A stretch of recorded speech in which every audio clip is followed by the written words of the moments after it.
Having reviewed the HTC U Ultra earlier, the Uplay is its smaller sibling. It comes in the same sophisticated liquid finish, which has a glossy look to it, but the ice white color on the phone doesn't attract as many fingerprints or doesn't make them too obvious. Being a smaller phone, I personally prefer the form factor, but in spite of the metal build, the power button didn't feel as robust, possibly because of a material sacrifice. So there is a slight sacrifice, but the overall feel of the phone is still very premium in the hand. Up front, you get the Full HD Super LCD display. It's 5.2 inches in size, making it the perfect companion for media consumption. It's bright, so you'll have no problems using it under the sun, and it's got good viewing angles, but is slightly on the warmer side. Whites have a yellow tinge to them, and the quality of the panel isn't the best, with pixels being visible under the naked eye.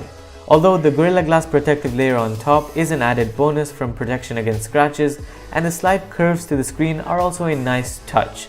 Now, if only the bezels were a bit smaller. HTC hasn't changed their Sense UI for a very long time, and a similar version of it is found on the Uplay over Android 6.0 Marshmallow. Yes, the operating system is a bit outdated, but an update to Android 7.0 Nougat should make its way to the device very shortly. Nonetheless, performance within the operating system was no hitch, but when heavy applications were loaded, a bit of a stutter was seen. RAM management for the most part was also decent, with graphic-intense apps having to reload upon second launch. On my unit, I've got 4GB of RAM with 64GB of internal storage, but there is another variant of the Uplay with a slightly downgraded 3GB of RAM and 32GB of onboard storage. Both these variants also come with a microSD slot, taking the storage up to 2TB, so if you're looking for lots of storage, this phone might be the perfect choice. Having grown accustomed to boom sound from previous devices, its absence is definitely felt. The Uplay supports playback from its bottom-firing speaker, and while it does get loud, there's no actual depth to the playback.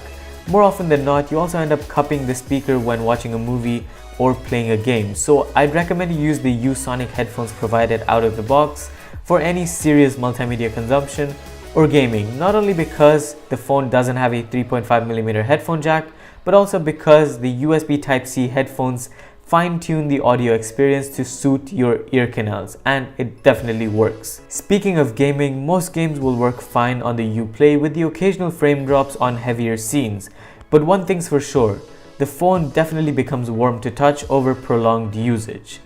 On the camera side of things, the smaller bump is welcome. The 16-megapixel sensor with an f2.0 aperture is not bad.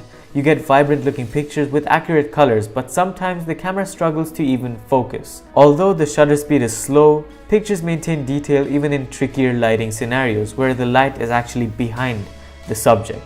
At night, a significant amount of noise starts to creep into pictures and lights tend to be overexposed.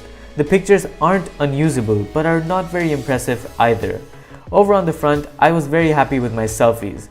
Both day and night usage was great with added detail thanks to HDR, but using the camera on Snapchat or WhatsApp really didn't bring about the detail I was expecting for some odd reason. Over on the video side of things, it was more of a mixed bag. Capturing video while in motion resulted in choppy and slightly underexposed footage, but that was not to say that the detail on the video was spectacular, even at its Full HD resolution. Right from when the phone unlocked via the accurate fingerprint scanner, it was constantly connected to either Wi-Fi or data. I played the occasional games, browsed the web, and watched YouTube videos, ending the day with just under 5 hours of screen on time, which is good, but if the phone packed a larger battery, it would have been better.